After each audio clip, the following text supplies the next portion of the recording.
Just look at this place. This is Lugano, in the Ticino region of Switzerland. Absolutely stunning, right? But believe it or not, this peaceful scenery hides a really complex story. It's a story that shows us how an identity isn't just something you're born with, but something that gets forged in the fires of history. So let's dive in and see how it all happened. So when you look at this Italian-speaking corner of Switzerland, you probably got one big question on your mind, right? Is it Swiss or is it Italian? And yeah, that's a totally fair question. But the answer is way more interesting than a simple either-or. You see, Ticino's identity was never about picking a side. It's more like a unique blend, a special creation that was shaped by its geography. I mean, think about it. It was literally caught between the super powerful Duchy of Milan to the south and the Swiss cantons to the north. Being a borderland wasn't just a part of its story. It was the very thing that created its identity in the first place. Okay, to really get a grip on this, we've got to go back in time. And I mean way back. We're talking about a time before modern countries like Switzerland or Italy were even a thing. This place has been a crossroads forever, seriously. Even before the Romans showed up, it was home to a Celtic tribe called the Lepontii. It was a real melting pot of Celtic, Etruscan, and all sorts of other cultures. Then the Romans came along and, well, they did what Romans do. They built a super important road, the Via Varesina. All of a sudden, the little settlement of Luganum was directly connected to the massive hub of Milan. So right from the get-go, this was a place all about travel, trade, and cultures bumping into each other. So as we move into the medieval period, this whole crossroads thing really ramped up.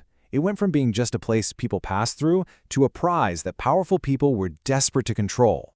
For hundreds of years, Lugano was basically stuck in the middle of a massive tug-of-war. Historians even call it a continuous struggle between the powerhouse city-states of Milan and Como. You had the Visconti serpent on one side and the Ruska lion on the other, constantly battling for control. And because of this never-ending fight, Lugano never got completely swallowed up by either one. It stayed this contested borderland, which, weirdly enough, is exactly what allowed it to start developing its own unique character. Right in the middle of all this chaos, something really interesting started to happen. We have documents from the early 1400s that prove the existence of something called the Vallis Communis Lugani. Basically, it was a local governing community. And this was a huge deal. It was like a formal declaration of independence, a statement of local autonomy that was born right out of that struggle between its powerful neighbors. Then, in 1513, came a total game changer. The Swiss Confederation swooped in and conquered the region. Now, this did put an end to the wars between Milan and Como, which sounds good, right? But here's the catch. This wasn't liberation. For the next 300 years, Lugano became what's known as a subject territory. So it was ruled by the Swiss, but it wasn't an equal partner. This created a whole new situation, making its identity even more distinct from its Italian roots and its new German-speaking overlords. So, how in the world does a subject territory become a full-fledged Swiss canton? Well, it takes a revolution and a guy named Napoleon to light the fuse. I mean, just look at this timeline. It shows a mind-blowing transformation. Before 1513, it was a contested piece of land in Italy. Then, for nearly 3 centuries, it's a Swiss subject territory. After that, a short, totally chaotic period under Napoleon's Helvetic Republic. And then, boom! In 1803, the Canton of Ticino is born, a full and equal member of Switzerland. Talk about a political whirlwind. So yeah, Napoleon's invasion was really the spark that lit the fire. He came in and forced everyone into this new, centralized government called the Helvetic Republic, and people in this region absolutely hated it.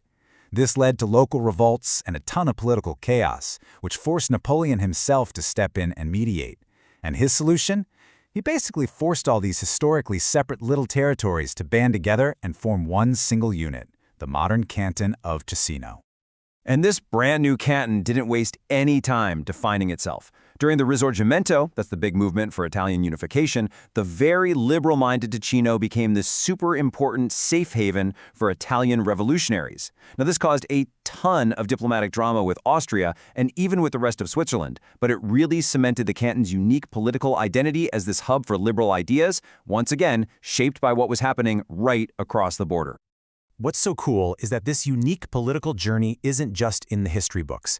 It's literally etched into the landscape itself. You can see it in the culture, hear it in the stories, and feel it in the modern economy. Okay, I absolutely love this part. The local folklore here isn't just a bunch of random old stories. It's almost like a form of cultural cartography. a map of meaning. You've got legends like the monster in Lake Ceresio or the nymph of Basone, and they're all tied to very specific places. It's a way of writing the region's identity directly onto the land. How cool is that? And this deep connection to the land brings us right into the present day.